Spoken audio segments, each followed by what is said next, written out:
सभी प्यारे बच्चों का आज की कक्षा में स्वागत है। प्यारे बच्चों, आज हम कवर करने वाले हैं आपके लिए संज्ञा। बताओ आज हम आपको क्या पढ़ाएंगे?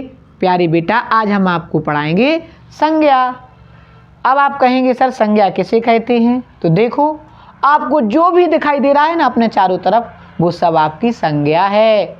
जैसे आपको सामने टेबल दिखाई दे रही होगी, पंखा दिखाई दे रहा होगा, कोई व्यक्ति दिखाई दे रहा होगा, फल अनाज कुछ भी दिखाई दे रहा है बेटा, वह सब क्या है? संज्ञा है। अब देखो, अगर व्याकरण की परिभाषा की बात करें तो संज्ञा प्यारे बेटा एक विकारी शब्द है। बताओ क्या है? विकारी। हमने दो बताए थे ना, अभिकारी और विकारी। जो लिंग वचन कारक के अनुसार नहीं बदलें वो अभिकारी, और जो बदल जाएं वो क्या कहलाते हैं बेटा? विकारी शब्द कहलाते हैं। तो इतना क्लियर, संज्ञा कैसा शब्द है? विकारी। और फिर हमने शब्दों के भेद भी पढ़ाए थे कि किस आधार पर से बांटा गया।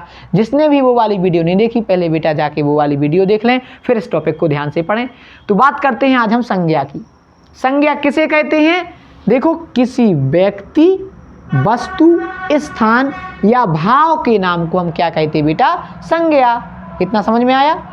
किसी भी विशेष व्यक्ति का नाम, जैसे व्यक्ति का नाम राम हो गया, कृष्ण हो गया, श्याम हो गया, तो ये क्या होगी बेटा? संज्ञा। देखो, किसी वस्तु का नाम मेज हो गया, पेन हो गया और पेंसिल हो गई, ठीक है, टेबल हो गई, कुर्सी हो गई, तो वस्तु के नाम क्या है बेटा? संज्ञा।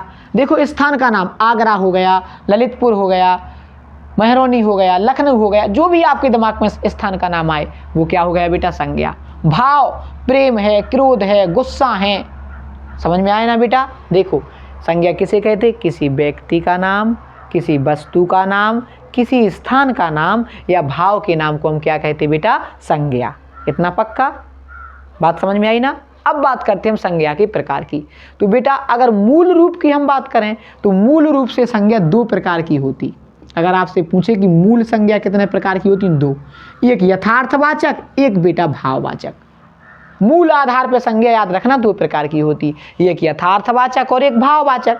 यथार्थवाचक जो आपको दिखाई देगी और भाववाचक जो आपको दिखाई नहीं देगी। जैसे भाववाचक संज्ञा में केवल एक ही आती है, वही भाववाचक संज्ञा। क्रोध, प्रेम, घृणा, ये दिखाई थोड़ी ना देते बेटा, ये भाववाचक संज्ञा है। और देखो, व्यक्तिवाचक, जातिवाचक, पदार्थवाचक और समूहवाचक, ये चार संज्ञाएं आती हैं आपकी दृश्य यानी यथार्थवाचक संज्ञा के अंतर्गत। तो बताओ, संज्ञा के मूल भेद कितने हुए? दो। यथार्थवाचक, भाववाचक यानी दृश्य और अदृश्य। यथार्थवाचक में व्यक्तिवाचक, जातिवाचक, पदार्थवाचक, समूहवाचक, और बेटा भाववाचक में एक ही है, भाववाचक। तो आपसे पूछे कि ये बताइए कि संज्ञा के मूल रूप कितने होते? तो संज्ञा के मूल रूप होते बेटा दो। बोलो, समझ में आया?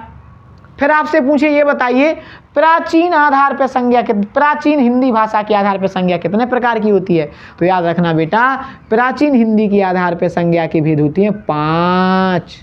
बताओ, प्राचीन हिंदी के आधार पर कितने होते संज्ञा के भेद? 5। और बेटा आधुनिक हिंदी के आधार पर संज्ञा के भेद होते 3। आधुनिक हिंदी के आधार पर संज्ञा के भेद कितने होते? 3। कई बार ये क्वेश्चन आया। मूल संज्ञा के भेद 2, प्राचीन हिंदी के 5 और आधुनिक हिंदी के कितने बेटा? 3। ये संज्ञा के प्रकार हो गए। अगर कोई भेद ना दे, आपसे सीधा पूछ ले कि संज्ञा कितने प्रकार की होती है, तो आपको लगाना है 5 प्रकार की होती है। कितने होती है बेटा? 5। अब देखो, 5 कौन कौन से हैं? व्यक्तिवाचक, जातिवाचक, भाववाचक, पदार्थवाचक और समूहवाचक। ये आपकी 5 प्रकार की संज्ञा हो गई। अब आप कहेंगे सर आपने जो आधुनिक बताए उसके 3 कौन से हैं? तो बेटा याद रखना, इसी जातिवाचक संज्ञा के फिर 2 भेद हो गए, एक पदार्थवाचक और एक समूहवाचक। बताओ, जातिवाचक संज्ञा के कितने भेद बटे? 2। एक तो पदार्थवाचक हो गया और एक क्या हो गया बेटा? समूहवाचक। इतना समझ में आया ना? अब आगे देखो, सबसे पहली संज्ञा है बेटा व्यक्तिवाचक। आखिर व्यक्तिवाचक संज्ञा किसे कहते हैं? तो देखो, किसी विशेष व्यक्ति का नाम, वस्तु या स्थान के नाम को हम क्या कहते हैं?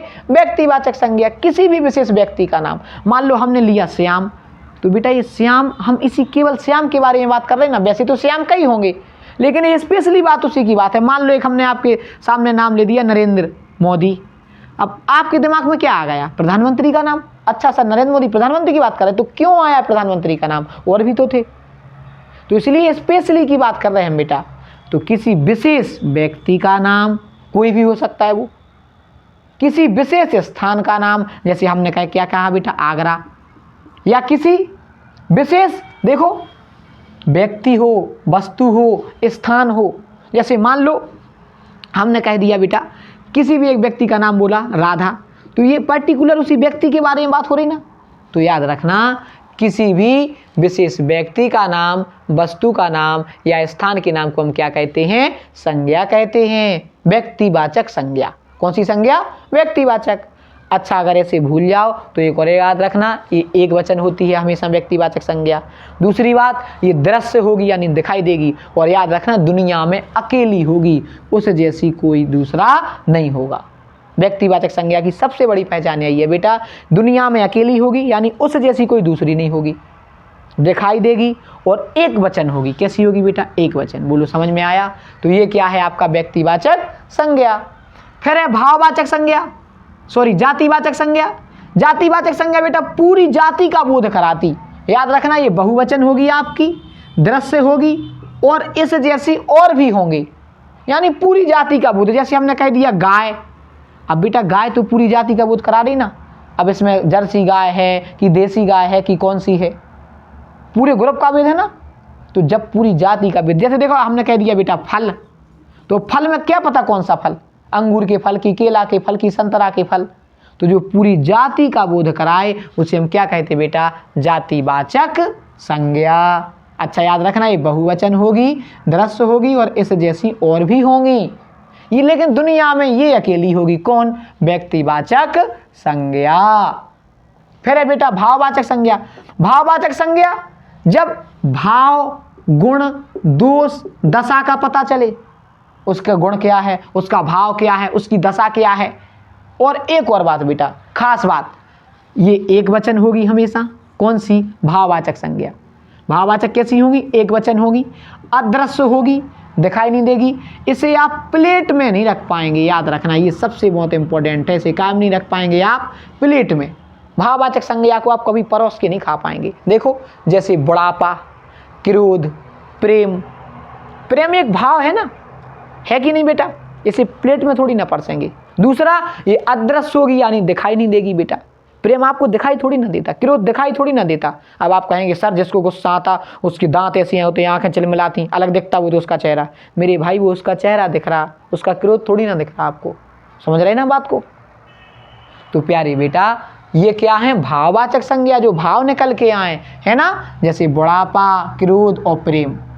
अगली संज्ञा है पदार्थवाचक संज्ञा। कौन सी संज्ञा बेटा, पदार्थवाचक संज्ञा। देखो जितने भी दुनिया में पदार्थ हैं तीन भागों में बटे, ठोस, द्रव, गैस। बताओ कितने भागों में बटे, तीन। कौन कौन, ठोस, द्रव, गैस। दो और बाद में ऐड हुए, प्लाज्मा, बोस आइंस्टीन, कंडक्शन।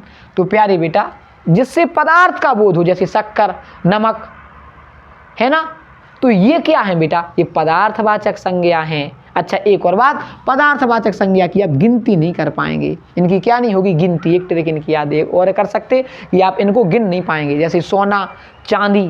अब आप कहेंगे सर हम गिन तो लेते, पता तो चलता है 1 ग्राम चांदी, 5 ग्राम चांदी, 4 किलो चांदी। बेटा वो तो मात्रा है, उसे गिन थोड़ी ना पा रहे। जैसे हमने कहा जल, अब एक जल शब्द हमने कह दिया, अब आप ये थोड़ी ना करना है उसमें कितनी बूंदे हैं, आप तो उसकी मात्रा बता रहे कि 2 लीटर है कि 3 लीटर है। बात समझ में आई बेटा, हमने क्या कहा, ये कौन सी संज्ञा है, पदार्थवाचक संज्ञा। ठोस, द्रव, गैस, है ना, सोना, चांदी, शक्कर, ये सब कैसी संज्ञा, जो पदार्थ का बोध कराए वो पदार्थवाचक संज्ञा। समूहवाचक संज्ञा, जो पूरे ग्रुप का भेद कराए उसे हम बेटा समूहवाचक संज्ञा कहते हैं। याद रखना इसे आप गिन नहीं सकते, इसे आप देखो, इसे गिन सकते, सॉरी हाँ इसे नहीं गिन सकते। किसको, पदार्थ को आप गिन नहीं सकते और समूह को आप गिन सकते, यानी गिन लोगे। जैसे हमने कहा सैनिकों को बुलाओ। अब जैसे एक शब्द है बेटा सेना, आपको पता चल जाएगा सेना में कितने सैनिक हैं, ये थोड़ी ना होगा कि आप गिन ही नहीं पाएंगे। तो इनकी गिनती की जा सकती है, जैसे सेना है, पुलिस है, गुच्छा है ना, तो आपको पता चल जाएंगे कि कितने अंगूर हैं उस गुच्छे में। तो जिससे पूरे ग्रुप का भेद हो, कक्षा है, तो ये क्या है बेटा, समूहवाचक संज्ञा। ये कैसी संज्ञा है, समूहवाचक संज्ञा। बात समझ में आई। जिससे किसी विशेष व्यक्ति, स्थान या भाव का बोध हो। व्यक्तिवाचक संज्ञा, विशेष व्यक्ति, स्थान या नाम का बोध हो, किसी भी विशेष व्यक्ति का, वस्तु का या स्थान के नाम का बोध हो। व्यक्तिवाचक संज्ञा एक वचन होगी, दृष्ट होगी, दुनिया में अकेली होगी। जातिवाचक संज्ञा पूरी जाति का बोध होगा, बहुवचन होगी, दृष्ट होगी, इस जैसे और भी होंगे। भाववाचक संज्ञा भाव, गुण, दोष, दशा एक वचन होगी, अदृश्य होगी, प्लेट में नहीं रख पाएंगे आप इसे। पदार्थवाचक संज्ञा पदार्थों का बोध कराएगी, गिन नहीं पाएंगे आप इसे। समूहवाचक संज्ञा पूरे समूह का बोध कराएगी, जैसे सेना, पुलिस, गुच्छा। तो ये प्यारे बच्चों कितनी संज्ञाएं हो गई आपकी? 5। अब कभी कभी आ जाता संज्ञा बनाना कि भाववाचक संज्ञा का आप निर्माण इनसे कैसे करेंगे। तो बेटा भाववाचक संज्ञा का निर्माण हम विशेषण से कर सकते, क्रिया से कर सकते, जातिवाचक संज्ञा से कर सकते, सर्वनाम से कर सकते और अव्यय से कर सकते। कैसे? देखो, जैसे कुटिल विशेषता है एक व्यक्ति की, वो कैसा है? वो कुटिल है। तो कुटिल से उसकी भाववाचक संज्ञा क्या आ जाएगी? कुटिलता। विशेषता है उस व्यक्ति की कि वो लंबा है। अच्छा, विशेषण किसे कहते? जो संज्ञा और सर्वनाम की क्या बताएं? विशेषता। वो लंबा है तो इसकी भाववाचक संज्ञा क्या आ जाएगी बेटा? लंबाई। वह अमीर है तो भाववाचक संज्ञा क्या आ जाएगी? अमीरी। वह ऊंचा है तो भाववाचक संज्ञा क्या आ जाएगी? उसकी ऊंचाई। तो ये काय से बन गए बेटा? विशेषण से। क्रिया से, जैसे अपन कहते उड़ना, उड़ना एक क्रिया है, उड़ना से क्या आ जाएगी? उड़ान। उसने क्या भरी है? उड़ान। हंसना से क्या आ जाएगी? हंसी। सोचना से सोच, बनाना से बनावट, खेलना से खेल। ये खेल एक भाव हो गया, कह नहीं यार तुम्हारे अंदर खेल का भाव नहीं है यार। खेलना एक क्रिया हो गई बेटा, और खेलना की भाववाचक संज्ञा क्या हो जाएगी? खेल। ऐसे ही देखो जातिवाचक संज्ञा से होगा इसका निर्माण। जैसे अपन कहता इंसान, इंसान एक जातिवाचक संज्ञा है। इंसान की क्या होती है? इंसानियत। स्त्री का क्या होगा? स्त्रीत्व। बच्चा का क्या होगा? बचपन। कहते अरे यार उसका बचपन है, अभी छोड़ो, जाने दो उसे। तो इसका भाव है बेटा। दोस्त का क्या होगा? दोस्ती। नेता का क्या होगा? नेतृत्व। तो ये कैसे बने? जातिवाचक संज्ञा से। सर्वनाम से कैसे बनाएंगे आप भाववाचक संज्ञा? जैसे अहम, अहम मीन्स घमंड, तो उसका क्या आ जाएगा? अहंकार। निज का निजत्व, अपना का अपनापन। कहते यार उसमें अपनापन नहीं है, वो बात ही नहीं मानता। तो ये सर्वनाम था अपना, और भाववाचक संज्ञा क्या बनेगी बेटा? अपनापन। ऐसी अव्यय से बनाएंगे। अब वो हैं जो लिंग वचन कारक के अनुसार बदलते नहीं, 4 होते, क्रिया विशेषण, समुच्चय बोधक, विस्मयादि बोधक और संबंध बोधक। अधिक से क्या आ जाएगा बेटा? अधिकता। निकट से क्या आ जाएगा? निकटता। मना से क्या आ जाएगा? मनाही। तो ये हैं भाववाचक संज्ञा का निर्माण। तो प्यारे बेटा आज हमने आपको पढ़ाया संज्ञा के बारे में। संज्ञा के मूल भेद कितने बताए थे? 2। प्राचीन हिंदी के आधार पर हमने आपको कितनी संज्ञाएं बताई? जल्दी बताओ। कितनी बताई? 5। और आधुनिक हिंदी के आधार पर कितनी बताई? 3। व्यक्तिवाचक, जातिवाचक, भाववाचक, पदार्थवाचक और कौन सी वाचक? समूहवाचक संज्ञा। सभी के बेटा हमने बारे में बताया, एग्जाम्पल बताया। इसके जस्ट बाद अपनी अगला पार्ट जो हम आपको लेके आएंगे वो होगा बेटा लिंग का, फिर वचन का, फिर सर्वनाम, ऐसे करके बहुत जल्द अपन कवर करने वाले हैं। धन्यवाद।